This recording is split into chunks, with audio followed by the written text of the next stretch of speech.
The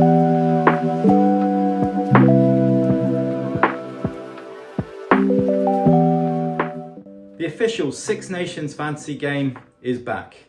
In this video, we'll be going over the rules of the game and give you some tips to help you absolutely dominate your mini leagues.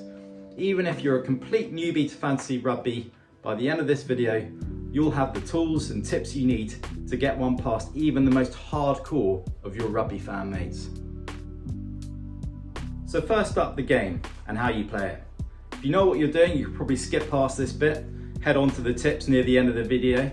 The game's live at fantasy.sixnationsrugby.com. Once you're in, you have a budget of 240 stars to build a squad of 15 players and one player on your bench. You can select any player named in the Guinness Six Nations squads, however, each player has a different value. So you need to manage your squad wisely and your budget and work to identify some good value picks. Your team must consist of 3 back row players, 2 centres, 1 fly half, 1 scrum half, 3 back rowers, 2 second rows, 2 props and a hooker. And your super sub can be from any position at all. Keep an eye out for out of position players. These are players who can play in multiple positions, so they might be, for example, categorised as a centre, but playing on the wing. A bit like Yoram Fana for France last season.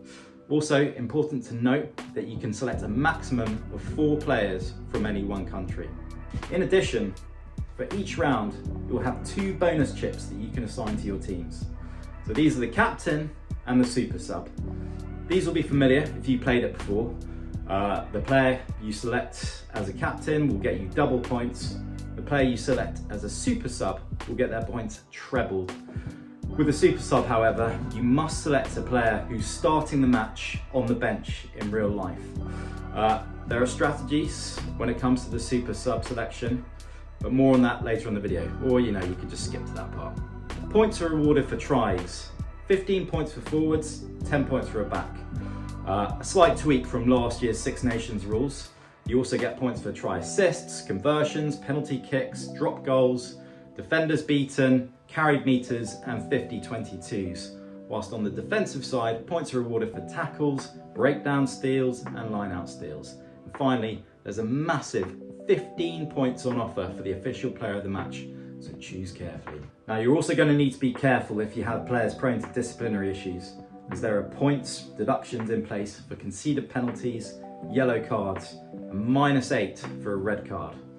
There are a couple of new scoring metrics as well in place for this year's game. Firstly, offloads are now worth 2 points, and also all the team's forwards on the pitch will get a point each when they win their own scrum. Some great prizes are on offer for the best players in each round and for the overall winner. And it's a short tournament with only 5 rounds, so it's crucial that you get off to a good start. So here are 5 initial tips to help you build your team to give you the best shot right from the very start. Firstly, above all, it's key that you hold off finalising your team until all the starting lineups have been announced.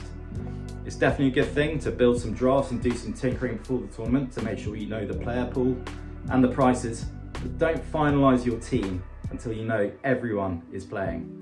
In addition, occasionally a player will suffer an injury between the announcement and the kickoff.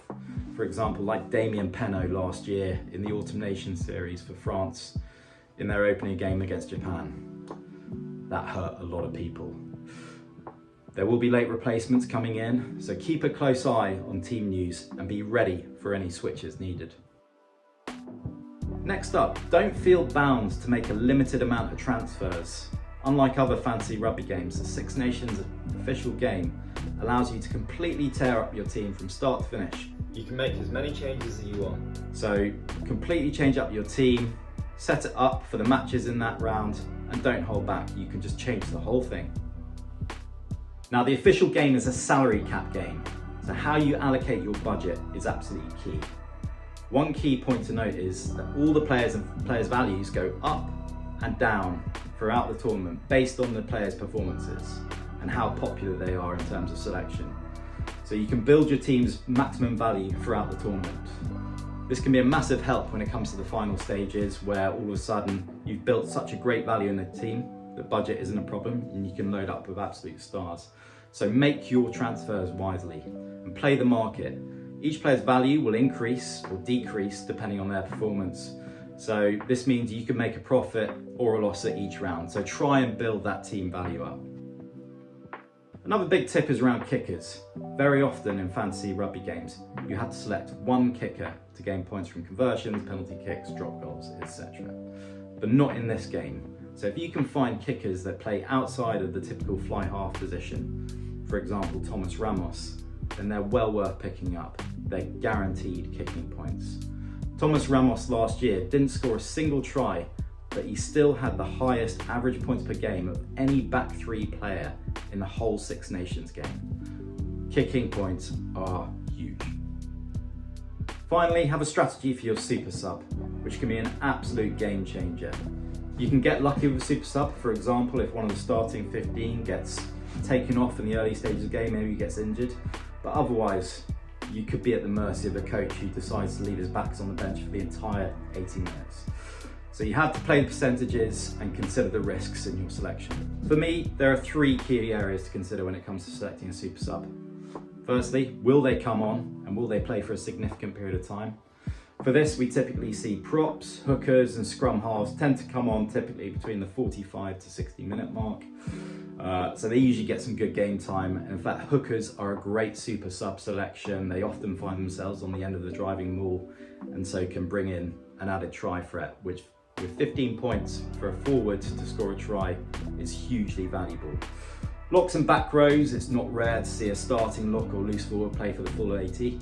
That said, locks and back row bench options usually don't get left on the bench either, so you should see them coming on.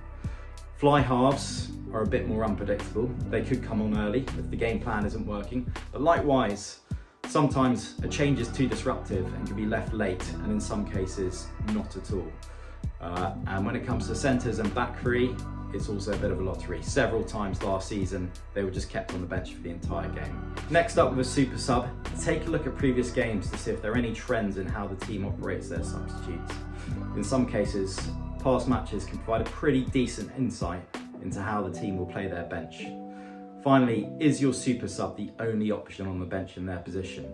So if a team's playing a 6-2 split, for example, that's probably a good time to select a utility back as they're far more likely to come in good time to make a decent impact. But with triple points on offer, good luck. A super sub, a good super sub pick can propel you to the very, very top. Throughout the Six Nations, I'll be sharing insights, strategies to help you climb the leaderboard and earn ultimate bragging rights in your mini leagues. You'll be able to find me at fantasyrugbygeek.com, where I'll be posting my usual weekly tips and players to watch. I'll also be sharing up-to-the-minute fantasy news on X, Blue Sky and Threads. And if you followed me on those platforms for the Autumn Nation series, you would have also got the pre-match team change alerts, including when Penno was a late dropout. I'll be posting preview videos here on YouTube, so please like and subscribe.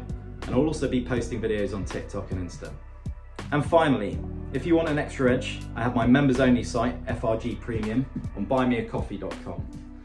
For £10 a month, you'll be able to see my personal team reveals, not just for the Six Nations, but also for the Premiership, URC, Women's Six Nations, and many other tournaments. You'll be able to share your team with me for direct feedback on any changes I'd recommend, and you'll gain exclusive access to a members only prize league with prizes including a £50 voucher to spend on prints from the sports commentators, a rugby mystery box from Blindside Box, 6 months free access to FRG Premium, and a fancy Rugby Geek trucker hat. So please sign up, there's a link in my description.